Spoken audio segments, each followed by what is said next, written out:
હવે આપણે હું એક વાત કરી રહ્યો છું અને વાત ઉપર તમારા બંને હાથ ઊંચા કરી અને જોશથી જય બોલાવવાની છે. અને એમાં જો પાપ લાગે ને એ મારાથી. અત્રે ઉપસ્થિત સભા જેની અંદર રોમે રોમમાં રંગ ભરાવી દીધો હોય સદગુરુ પરમાત્માના નામનો એવા મહાપુરુષ ધર્મદાસ મહાત્મા અહીંયા ઉપસ્થિત છે. એટલે આ રંગ જે રહ્યો, આ સભા જે રહી, એ તો બાપા એના નામની છે. માટે બોલ ધર્મદાસ મહારાજની જય, જયદેવ મહારાજની જય, સત્ય સનાતન ધર્મની જય. સંતો અને મહાપુરુષો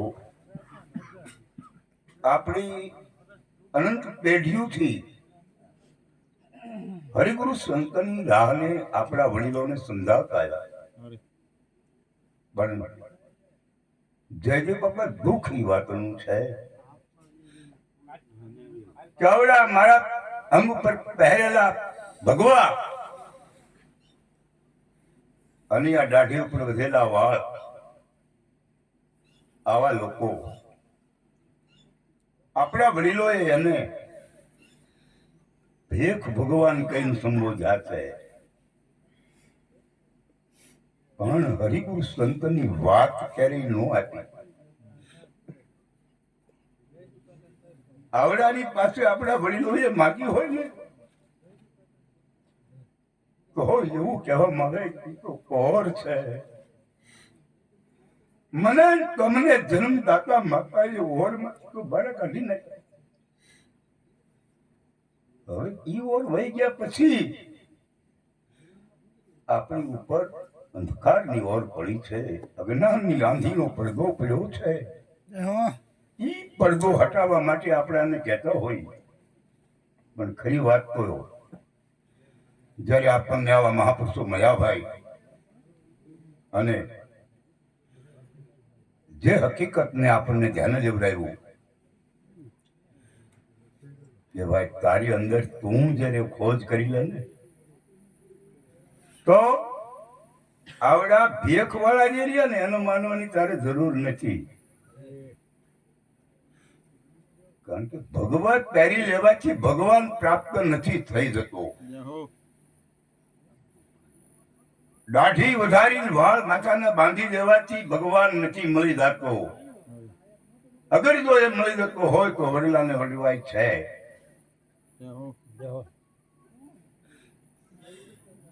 અને ભગવા પહેરવાથી જો મળી જાય તો બધા નો નીકળે જાય. પણ સાધુ એને કહેવાય જેને પોતાની સાજ હોય ને એવા હરિગુરુ સંતને સાધુ કહેવાય. ભગવા પહેરવાની જરૂર નથી. કારણ એક વાણી છે કે કાશી નગર ને માર્ગે લક્ષ આવે ને લક્ષ જાય. આ તો સાધુ પુરુષ નો છે સંદેશ. એ લુગડા માણસને કહ્યો ન જાય. કારણ કે આ સાધુ વાળા પુરુષ નો સંદેશ છે. સાધુ પુરુષ નો એટલે કે જેને પોતાની સાજ છે, હું કોણ છું અને હવે મારે શું કરવું છે અને મારે ક્યાં જવાનું છે, આવી જેને સચોટ સાજ હોય એવા સાધુ પુરુષે મને તમને જે સંદેશ આપ્યો છે એ નુગરા માણસને ન કહેવાય. હવે નુગરા બાપુ કોને કહેવા? જેને આ રસ્તે હાલ્યો જ નથી, આ દિશા જેને સંભાળી નથી, લક્ષ ક્યારેય આપ્યો નથી. આને નુગરો કે સુગરો કાંઈ નો કહી શકાય. પણ যদি હરિગુરુ સંતનું શરણ સ્વીકારી અને એની આગળ બેહીને જે બોલતો હોય ને વાણી, એ વાણી કાયમ સાંગો પાંગ રહેવી પડે. અને આને ગુરુ ઉપદેશ લીધા પછી મારે બે ઉપસ્થિત થાય, એક સુગરાનો બીજો નુગરાનો.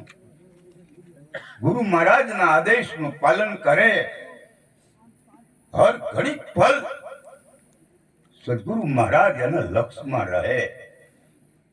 એક પલ એવી ન હોવી જોઈએ કે જે પરમાત્મા મારા તમારા લક્ષમાંથી જવા ન જોઈએ. ભાઈ આને સુગુરુ કીધો છે, પણ એના આદેશનું અવગણ કરે, એની માથે પગ મૂકીને હાલે ને, આવાને નુગરા કીધા છે. અને પછી આવા નુગરાને ગંગા શક્તિ શું કહે છે? એવા કુપાત્રની આગળ વસ્તુ ન વાવીએ, પાનબાઈ સમજીને રહીએ તો પછી ધનનો આવી કરે ઢગલો, પછી ભલે ન હોય મોટો ભૂપ, પણ આ કુપાત્રની આગળ વસ્તુ ન વાવીએ પાનબાઈ. આ હરિગુરુ સંતની મતને ઉઠાવ્યા પછી, એના સિદ્ધાંતને કાપ્યા પછી કદાચ હું તમે ગમે એવા પુરુષની પાસે જઈએ તો એમાં સફળતા ન મળે. કારણ કે રતિ એક વાત છે, રતિ એક સંશય ફૂટે તો બાજી ખતમ થઈ જાય. પણ મહાપુરુષો એમ કહે છે કે આ નામની જે વાર્તાલાપ ક્યારની આપણે ચલાવી રહ્યા છીએ, અનંત યુગોથી પણ ચાલી આવે છે. એ નામ જમી આસમાનના ધડે, કોઈ દી કોઈને નો જડે, જડે પુરુષ નો પડે, અને પડે ને કોઈ ધજાલ નાળિયેર ચડે. હવે આ નામ વાળા અત્યારે બાપુ તમે આમ હાથ નાખો ને ચાલી કરો, અમે રવિ ભાણમાંથી જે સિંહ, મોરાર, ઉગમફોજ, નાથજી, નિરાત, અનંત સંપ્રદાયો છે, પણ કેટલા એવી છે આ નાળિયેર કોઈ નથી ચડ્યું, ધજા કોઈ ચડી, શું કામ આવું કર્યું? મહાપુરુષોએ તો કીધું છે કે ભાઈ ધજા નાળિયેર ચડે, પડી જાય તોય, તો આ નથી શું કામ બનતું? તો વાત ત્યાં એવી છે કે જેનું બોલવું જગતના ચોકમાં પડે ને, એને ધજા નાળિયેર ચડે, બધાને ન ચડે.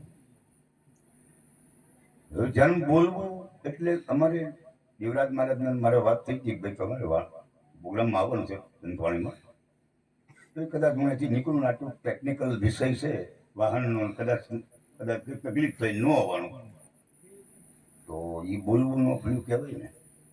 પણ એવી વાત નથી, તો વ્યવહારિક બાબત છે. પણ જેથી હરિગુરુ સંતના ચરણમાં બેસીને જે બોલ્યો હોય ને, ઈવડું ઈ બોલવું એનું જીવનના છેલ્લા શ્વાસ સુધી સાબિત રહેવું પડે, અને તો જ ધજા નાળિયેર ચડે, બાકી નો ચડે.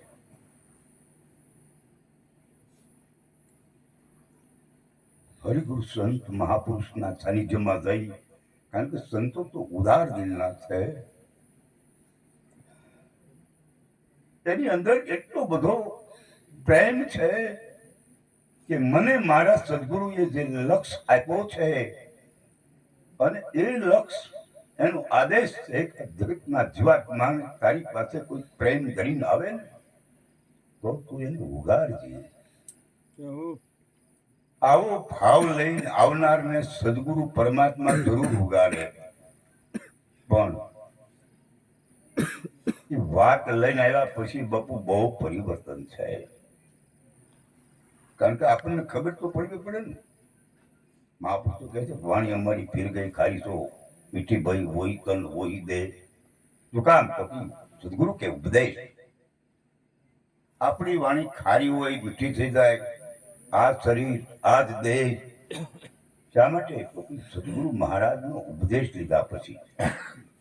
ઉપદેશ આ દેશ જે રહ્યો ને એનાથી બીજો છે,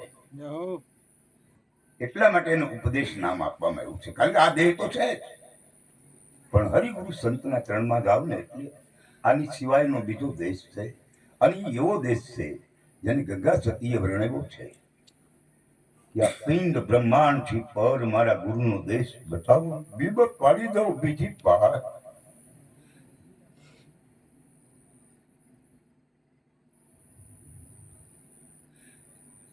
આ પિંડ નહીં, આ બ્રહ્માંડ નહીં, પછી ગુરુ અને ગુરુના દેશની વાત છે. જેને ઘડી પહેલા વિવેકાનંદ મહારાજ બોલ્યા હતા કે ભાઈ આ સૂક્ષ્મ દેશની વાત છે, સૂક્ષ્મ વેદની વાત છે, પણ હજી એક કદમ આગળ હાલવા જેવું છે મારા ખ્યાલમાં તો. કારણ કે 4 વેદ છે ન્યારા સૂક્ષ્મ વેદ. આ સૂક્ષ્મ વેદ છે ન્યારા પ્યારા સોઈ સદગુરુ મારા. કારણ કે અર્થવેદ, રુદ્રવેદ, સામવેદ ને અધુર્વેદ, આ 4 વેદ થી પર સૂક્ષ્મ વેદ. અને સૂક્ષ્મ વેદમાં જયારે ગાવ ને પછી ગુરુના દેશની વાત ઉપસ્થિત થાય છે.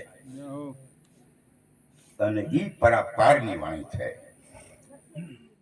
પરાપાર પહોંચાડી દે ને ઈ આપણા સદગુરુ મહારાજ પહોંચાડી શકે, બીજા કોઈ પહોંચાડી શકે. બોલવું સહેલું છે, પણ આને ઉપાડ્યા પછી નિભાવવું ને ભયની વાત છે બાપુ. મેં એવું સાંભળ્યું છે કે અંજારથી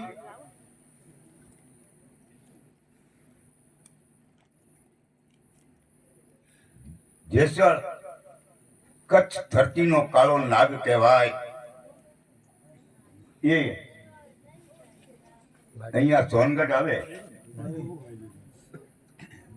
ટૂંકમાં એ તોળા ઘોડીને લેવા આવવાનો હતો, ઘોડીને લેવાનું છે એવું.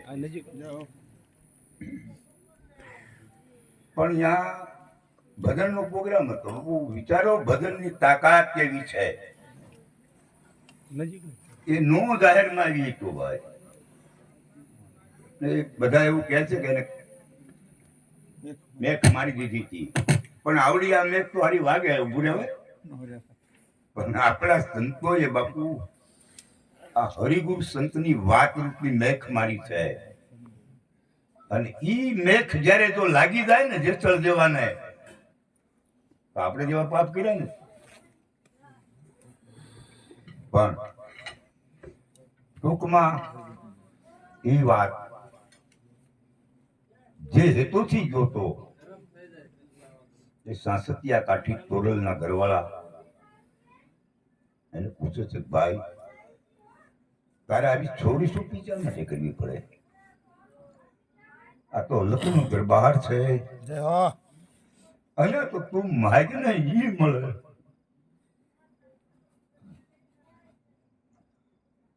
તો પણ માગ્યું મળે? યા આ તો લખનું દરબાર.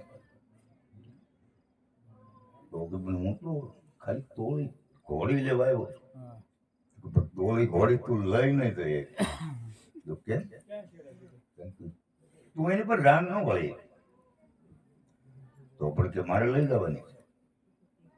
તારે 3 વસ્તુ લઈ ગઈ: તોળી ઘોડી, તોળી તલવાર અને તોળી રાણી. કારણ કે તોળી રાણી હારી આવે તો જ ઘોડી તારી હારે હાલે. બોલો કે કામ હતું ના રોજ તો હારે મારું છે. ત્યારે બાપુ સાંસતિયા કાઠી તોળા રાણીને કહે છે, હે સતી, આ વ્યક્તિ જે લો હામા કાંઠાનો છે અને એનો કાંઠો છોડીને આપણે કાંઠે આવ્યો છે. આમાં પરિવર્તન લાવજો. ગુરુ મહારાજની કૃપા દ્રષ્ટિએ છે એવું બનશે. હાલતા થઈ જાય છે. વાણી તો એમ કહે છે દરિયામાં વાણ ડૂબું હતું, પણ ભાઈ અહીંયા જયારે આ અંધારથી સોનગઢ અહીંયા તૂટેલા ભાઈ તમે ક્યાં લગભગ દરિયો નથી, એટલે કઈક બીજી વાત છે આ. એટલે આ જેસલના મનમાં ઘોડા ચડવા મળ્યા હતા બાપુ. ત્યાં બાય હારે મોકલી દીધું, મને બાબુ બનાવવાનો લાગે છે. હું તો આકડે રાવ છું, હું થોડો બાબુ બનું. પણ ઘડીક થાય મુંદાય તો જાય કે કાંઈક તો છે. પછી નો જીવાય બાપુ. એટલે તોરલ ને એવું કે છે સતી ઉભા રહ્યો, બોલો તમે જે ઈરાદો લઈને આવો છો ને એ શક્ય નહીં બને. તો કેમ? સાંસતિયાજીએ કીધું તું આ કાંઠો અને ઓલો કાંઠો એની વાત બહુ રેડી છે. કારણ કે મારા કાંઠે તો 12 વટું છે કે મારી નાખો ને તોડી નાખો ને પાડી નાખો, બીજી વાત જ નહીં. અને તમારા કાંઠે તો ભક્તિની વાતું છે, એટલે આમાં નહીં ઉતરે. તો પણ શા માટે ન ઉતરે?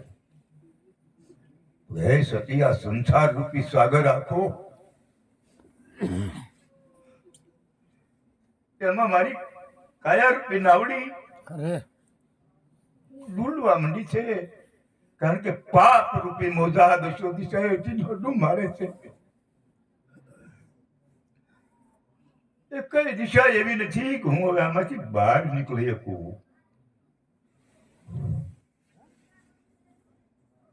ચોલા રાણીને સરસ સમજાવે બહુ.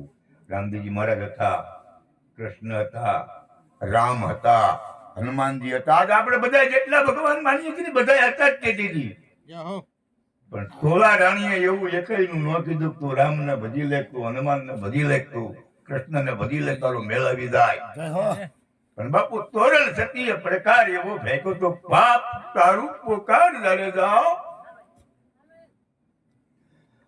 ધર્મ તારું સંભાળ તારી નાવડી નહીં ડૂબવા દઉં.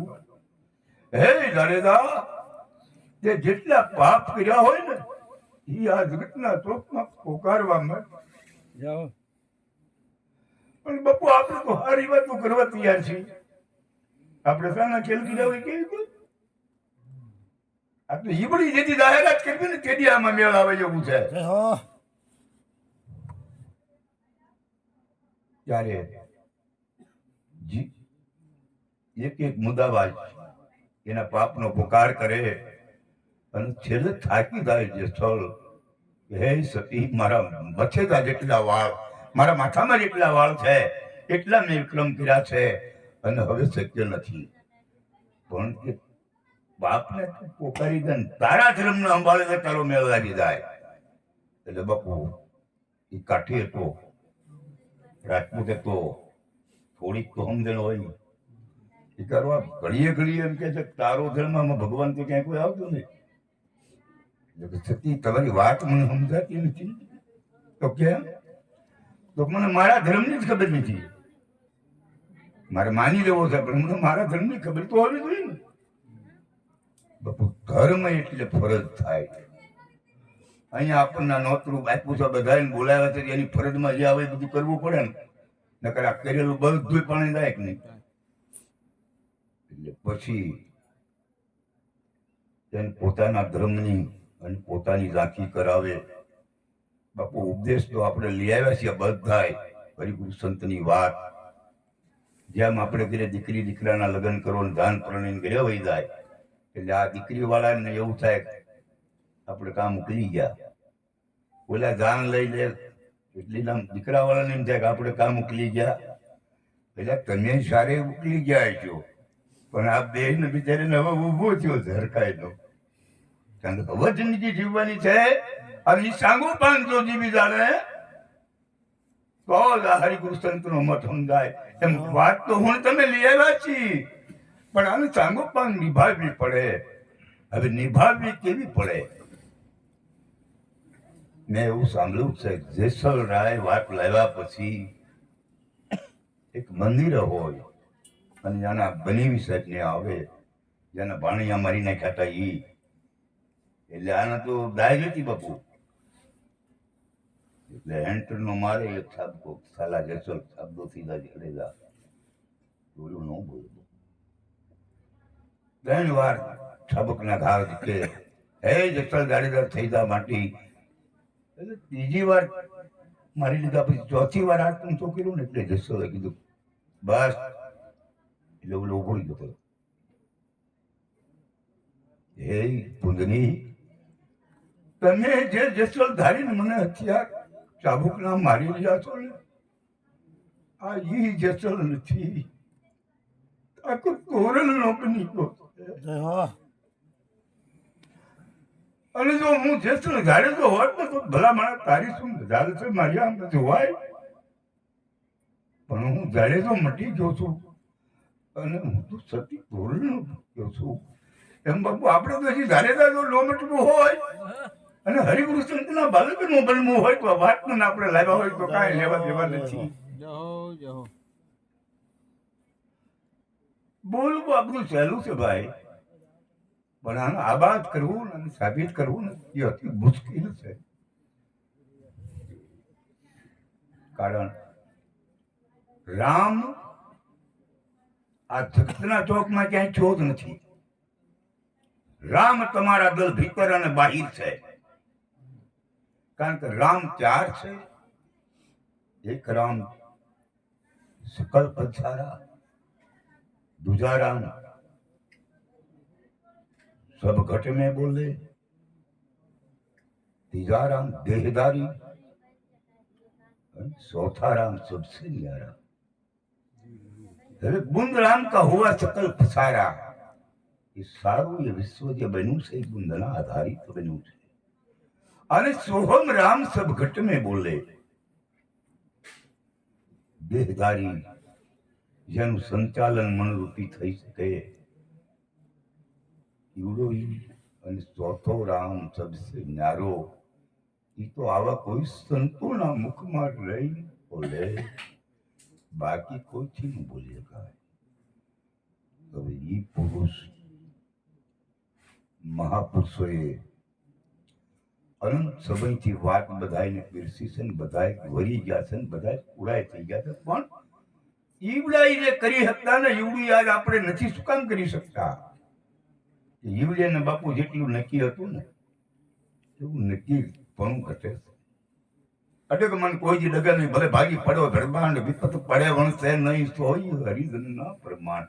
એકવાર સદગુરુના ચરણમાં બેસી અને વાતને જિલ્લા પછી કહી દીધું હોય કે રેડી છે, વાત અમને સમજાઈ ગઈ પ્રમાચમાં, અને પછી અડગ મન નો રહે, ડગમગ થઈ જાય તો બપુ નો મેળાવ. આ ડગી જાય એનું કામ નથી.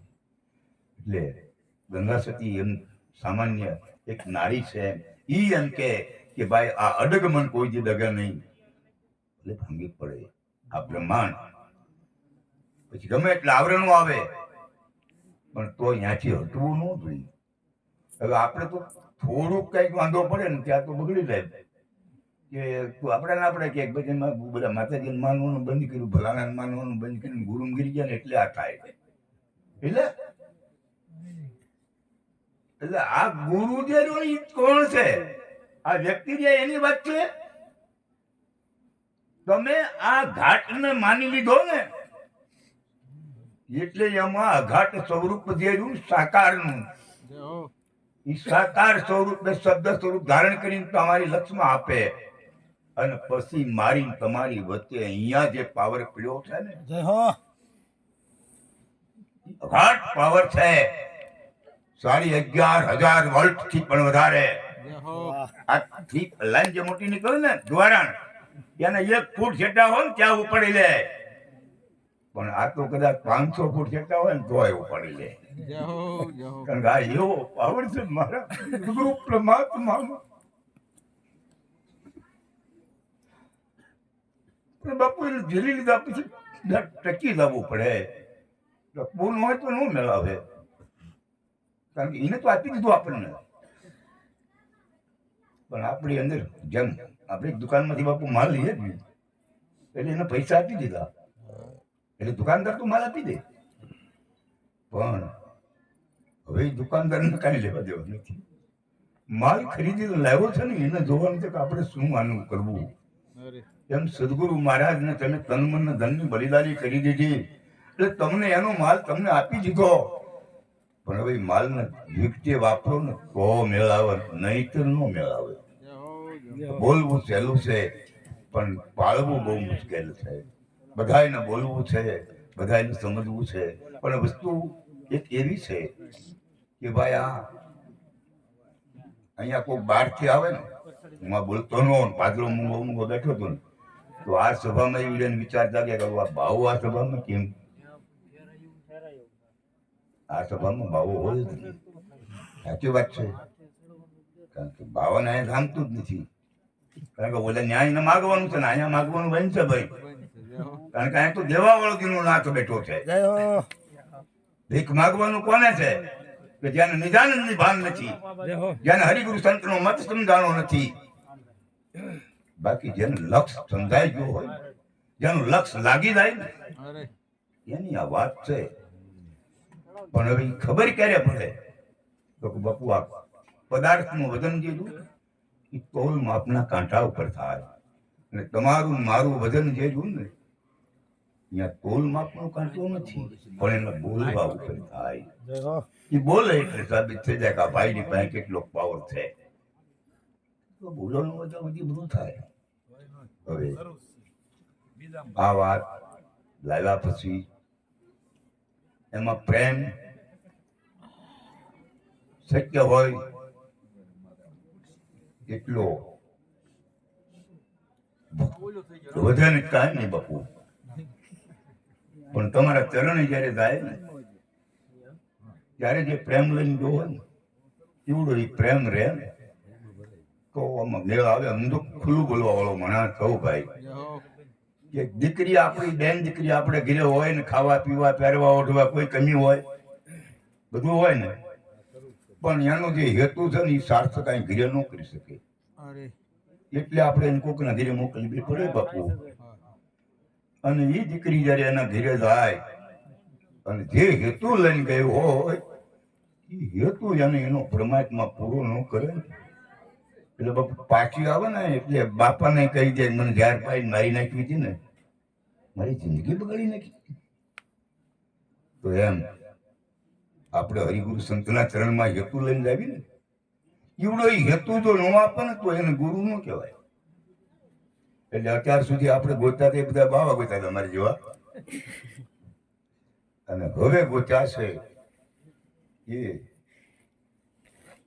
પારખ પદની પારખ કરવા વાળા સંત મહાપુરુષોના મત વાળા અને કેવા કે પપિયલ મીન વિહંગ ખોજ કર ભય ભ્રમણા મિટાયો અંશ તારવી રામ બોલ્યા. પપિયલ નામ કીડી થાય, મીન નામ માટલી થાય, વ્યંગ નામ પક્ષી થાય.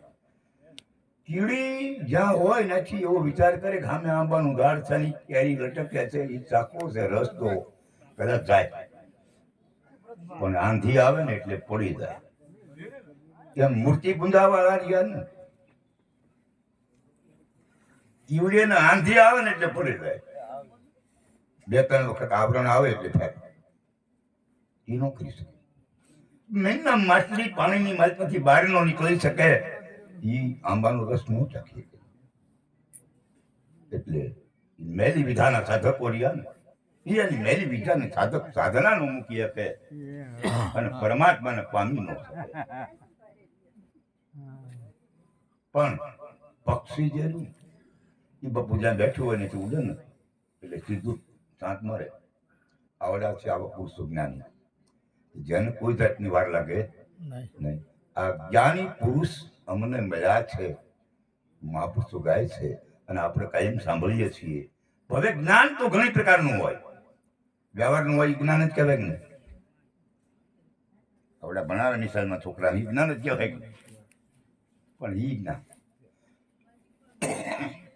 જ્ઞાન એવું હોવું જોઈએ. આપણે બધા કહે છે કે ભાઈ 33 માઇલો નર નહીં તૂટે કોડિયા ભલે જ્ઞાન કરતે. હવે એ 33 કરોડ દેવ થઈ જાય એની આ વાત નથી. 5 તત્વ 3 ગુણ કેટલા જાય અને 25 પ્રકૃતિ કેટલા થાય. આ 33 ને સાબિત કરવા વાળો રહ્યો ને એ કોઈ દી નો તૂટે. બાકી તો તૂટી જાય. બાકી દુનિયામાં કોઈ છે જ નહીં. તમારી સિવાય બીજો કોઈ છે પણ હવે પ્રેમ કેવો હોવો જોઈએ. મેં મારા 24 ઓક્ટોબરના વિડીયામાં બોલું છું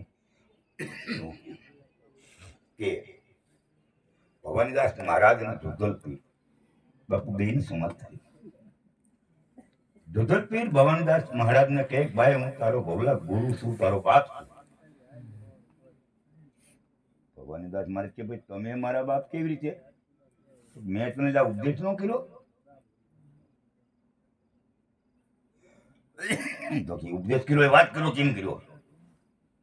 એ કહેવાય એવું ક્યાં કે કહેવાય ને તો પછી તમે વાત જ ન કઈ કરી હોય. એવું થોડું છે કે વાત તો કરી જ છે. ના ભાઈ બાપ તો હું તમારો છું. તમે અહીં બેઠેલા તમારા સદગુરુઓને એમ કહો હું તમારો બાપ છું એટલે કેવો મેળ આવે? બગડે જ નહીં. ઓલો બગડ્યો નતો. ભવનદાસ મહારાજે જયારે એમ કીધું દુધલ ને કે બાપ તારો હું છું, મારો બાપ તમે નથી, ત્યારે બાપુનો વાહ શબ્દની કીધું શાબાશ બેટા, પણ તું મને વાત કર્યો તું મારો બાપ કેમ છો ઈ. અને તેજી વાણી ગાય હોય એવું લાગે છે મને મુરાદ બાપુ તેજી મહારાજ કે નહીં અલમમાં નહીં અલમમાં નહીં પીરોમાં કરશો એવા ન્યારા નિરંજન ને નિરખો. હે સદગુરુ મહારાજ તમે જે વાત આપી નહીં કોઈ આલમ એલમ કલમા પીરાય આવું કઈ ખરું કે નહીં? ઘણા શબ્દો છે છેલ્લે કે છે કે નહીં માટનો નહીં તાતનો નહીં માટનો નહીં તાતનો નહીં માત્રો નહીં આટલો, આમાં નહીં કોણ બેન કોણ ભાઈ, નહીં આવ્યો ને નહીં જાયો, આમાં કોણ ગુરુ કોણ શિષ્ય. બાપુ આ તમે ફૂંક મારી એમાં આવીશ કે સદગુરુની વાત જે રહી ને ફૂંક મારી નથી આવતી, બાવાની આવો ભાઈ, બાવા જે ગયા ને ફૂંક મારે. સદગુરુ તો પ્રગટ કરી બતાવો. એટલે બાપુ આ ફૂંક મારેલી ખરી તો કે નહીં, આ ગુંદવારે રેડી છે તો કે નહીં, આ આવેલી ખરી તો કે નહીં, આ વૈદાય ખરી તો કે નહીં. તો કે તમે કેમ કહો છો કે મેં પૂછ્યા? પછી પતો કે દુધા પ્રતાપે ભણે ભવાની દફતારે ચડ્યો છે સવાયો. કેમ ભાઈ? તો બાપુ એ મજા અમારી છે, કારણ કે અમને કાંટો વાગ્યો હોય તમે કોઈક આવીને કાઢી જાય આપણે વખાણ ન કરી દે ને, એટલે તમને એને થોડા મૂકી દેવી. પણ જયારે ત્રણ પદની વાત કરી ને ત્યારે સદગુરુ એના સ્ટેજ ઉપર હતો અને ઓલો જીવ દશાની વ્યક્તિ બની હેઠે સાંભળતો હતો. પણ જયારે ચોથા પદની વાત કરે ને ત્યારે જયારે એને એવું કેવું પડે કે જોયેલા જગતના ચોકમાં તારી સિવાય બીજો કોઈ હવે જયારે બીજો ન હોય તો સેલો મટી ગયો હોય કાગુરુ મટી ગયો હોય, જેમાં જે મટ્યા હોય, કાં તો ગુરુ શિષ્યને પોતાના મય બનાવી દે અને કાં ગુરુ શિષ્યમય બની જાય. એક જ રે, બીજો કોઈ છે જ નહીં. હવે બીજો કેમ ઉભો થાય? સદગુરુ કબીર પણ એવું કહે ધર્મદાસ ને કે તું હું ગુરુ શિષ્ય નો નાતો ત્યારે ઓલો ધર્મદાસ ના પડે तो जहां तुम नहीं खड़ा है वहां मैं नहीं दिख रहा हूं, तो कुछ आप दिख रहा है वह भी मैं नहीं दिख रहा. हे સદગુરુ પરમાત્મા જ્યાં તમે ઉભા છો ને ત્યાં જ હું ઉભો છું, જે તમે જોઈ રહ્યા છો ને એ હું જોઈ રહ્યો છું. આમ ફરક ક્યાં છે? દાવો કેમ ધરાવો? जिन व्यक्ति ने दावा धराया है उनकी बाजी खत्म हो चुकी है. बापू आमा तो આપણે તો એવું માનીએ છીએ કે આ ગુરુ થવાની જરૂર નથી, પણ ગુરુના થઈ જવાની જરૂર છે. ગુરુ થવાય નહીં, ગુરુના થઈ જવાય. અગર જો હું તમે ગુરુના થઈ જાવ ને તો આ જીવન ધન્ય બની જાય. બાપુ બીજો અવતાર નું ધારણ કરવો પડે, બીજો ફેરો ન મારવો પડે. આ જ ફેરો છે. એટલે આ ટોળા શક્તિ કહે છે કે એવા નરની સેવા કરો, એવા પુરુષની સેવા કરો કે જેનો જન્મ છેલ્લો હોય. બાપુ એને જ અવતાર લેવા પડતા હોય તો એ આપણે અવતાર માટે રહે કે લક્ષ 84 એટલે 84 લાખીઓની કોઈ સહજ નહીં, પણ લક્ષ તમારો જે રહ્યો ને એ તને પિંડની રાશિ છે, તને બ્રહ્માંડની રાશિ છે. બ્રહ્માંડમાં નામ રૂપ ને ગુણ છે, તમારો લક્ષ ત્યાં પડ્યો છે. પિંડમાં જીવ ઈશ્વર ને માયા છે, તમારો લક્ષ ત્યાં પડ્યો છે. પણ જો આવા કોઈ સંત મહાપુરુષનો સ્પર્શ થઈ જાય તો આ લક્ષ હટાવી દે અને તમારા નિદાનંદમાં એ લક્ષને લઈ જાય. પણ આવું બધું ક્યારે થાય? બાપુ તમારે દાન દેવું પડે આ બાટે તો, કારણ કે મહાપુરુષો કે છે હે ધનની ધન નરને ધણજે દાતાર ભક્તને સૂર. આ કઈ નોખા નોખા નથી હો. હરિગુરુ સંતનું ચરણ સેવવા જાય ને એ દાતારે હોય, ચૂરવીરે હોય. કારણ કે જો દાતાર ન હોય તો ધન ધન આપી ન શકે, અને ચૂરવીર ન હોય તો માથું ઉતારી ન શકે અહંકારનું. એટલે આ બંને મુદ્દા છે. પછી ભગત હોત થાય. આ એક જ ઘરમાં ત્રણની આઈટમ છે, પણ એક વાસ્તવિકતા એવી છે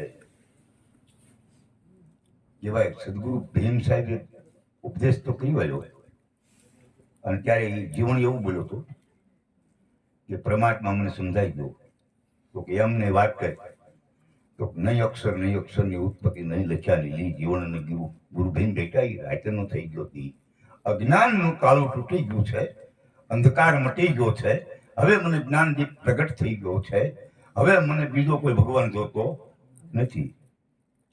જેમાં રૂમ અને હોંસની બે ભાગ હોય કે નહીં, એમ જીવ અને ઈશ્વર બે છે ને, જીવ ઈશ્વર અથવા તો શિવ અને જીવ, પણ એ બે ક્યારે છે? જેમ ઓસરી અને ઘર બે મુદ્દા છે એ ક્યારે વચમાં ભડું છે એટલે. હવે જો એ ભડું કોક આવીને કાઢી નાખે ને તો ત્યાં ઓહરી કે રૂમ અંદર નો કાંઈ નો રહે, યાર હોલ બની જાય, નોકું બની જાય, તીધું બની જાય. જેમાં જીવ અને શિવની વચ્ચે અજ્ઞાનની આંધીનો પડદો પડ્યો છે. આવો કોઈ સંત મારા તમારા ઘરે આવી આ હટાવી દે ને તો બાપુ ત્યાં જીવય નથી, શિવય નથી, તું એક જ છો. આ ત્રીજાની ક્યાં ગંજટ કરવી છે? હું નહીં, તું નહીં, તે નહીં, કોઈ નહીં, સિર્ફ જ્યાં કઈ કીધા જેવું નથી અનુભવા સિવાય, જેનો અનુભવ થઈ શકે મુક્તિ કહો ન ગાયા. કે આવું તમારે ગમે પણ ન કહીએ કાંઈ બાપુ, તો બધા ન કહી દે, રૂપિયાથી નો મેળવી દે. એટલે પણ વાત એવી આપણે કહેવા રહી ગયા છીએ કે ગુરુ ભીમ સાહેબે ઉપદેશ કર્યો અને એને કહી દીધું મને પરમાત્મા સમજાઈ ગયો, તો એનું ઊભું થયું કે જાત્રા કરવા જાવ. એટલે પછી તો કે જાત્રા કરવાનું આવ્યું કેમ? પછી ગુરુ મહારાજના પત્ર લખે છે, સાંયજી મનડું માનને મમ કાળું, આ વારી વારી પૂરું વાડે તોય પતરેલ મન જાય છે પરબારું. હવે જીવનને જે ઘણું ઊભું થયું એવું નથી. એક મહાપુરુષની એવી પણ વાણી છે કે ઇન્દ્ર રાજાને અજ્ઞાન ઉપજ્યા, ઋષિ ગૌતમના ઘરમાં નાખ્યો હાથ. શું કામ? તો કે મન સમજાવીને. બાપુ જ્યાં સુધી તમે તમને સમજી લીધા હોય કે દુનિયાની ગમે જાહેરાત સમજી લીધી હોય, પણ જ્યાં સુધી તમે મનને નહીં સમજી શકો ને ત્યાં સુધી મેળ નથી આવે એમ. કારણ કે મન જે રહ્યું ને એ વિદેહનો મુદ્દો છે. મન જ આ દુનિયામાં કોઈ ધપ્પા દેતું નથી, પણ મનને સમજી લેવું જરૂરી છે. કારણ કે તમે ત્રણ વસ્તુ ગુરુ મહારાજને આપી, હવે જયારે ગુરુ મહારાજ કહે તમે ત્રણ વસ્તુ આપો ને, તન મન ધન ત્રણ, પછી ઉપદેશ કરે ને બાપુ દેજો બાબા. અજ્ઞાની જીવ તમારા ચરણમાં બેહે મહાપુરુષોના, ત્યારે એને ખબર જ નથી વાતની, પણ એ આવીને ક્યાંક ને હાકર બોલામ શ્રીફળા ધરાવીને કે બાપુ તન મન ધન તમને અર્પણ. હવે એને ખબર જ આવડે તન કોને કેવું, મન કોને કેવું, ધન કોને કેવું. એટલે કોકની વાતો છે, તમને ખબર નથી ને જો ખબર હોત ને તો તમે આવડવા બોલી જ ન હતો. કારણ કે તન તો માની દો કે આ શરીર છે. હવે મન સમજી લેજો ગુરુ મહારાજ ની પાસે જાય. અને ધન ચાર પ્રકારનું આવે. એક સ્ત્રી એક ધન છે, એ કાયમ નથી, અખૂટ નથી. પુત્ર એક ધન છે, એ પણ કાયમ નથી. લક્ષ્મી ધન છે, એ પણ કાયમ નથી, ચલી છે. આવું ન સદગુરુ માગે તો ઓર બીજું કયું ધન માગ્યું હોય? એ જન શબ્દ ધનની વાત કરી છે મહાપુરુષે. તમે એને શબ્દથી કીધું છે ભાઈ આ બધું તમને આપી છે, એ આવડું આપી છે એમ નહીં. ગુરુના ચરણમાં અર્પણ થવાની વાત ન હોવી જોઈએ, સમર્પણ થઈ જવું પડે ભાઈ. અને જે વ્યક્તિ સમર્પણ થયા છે ને એના ઇતિહાસ લખાણા છે. અર્પણ કરવા વાળા અત્યારે કાંઈ ભાઈ આવત જાય કે મારે નહીં તમારે રહેવું. બોલ સદગુરુ મહારાજ સત સનાતન ધર્મ.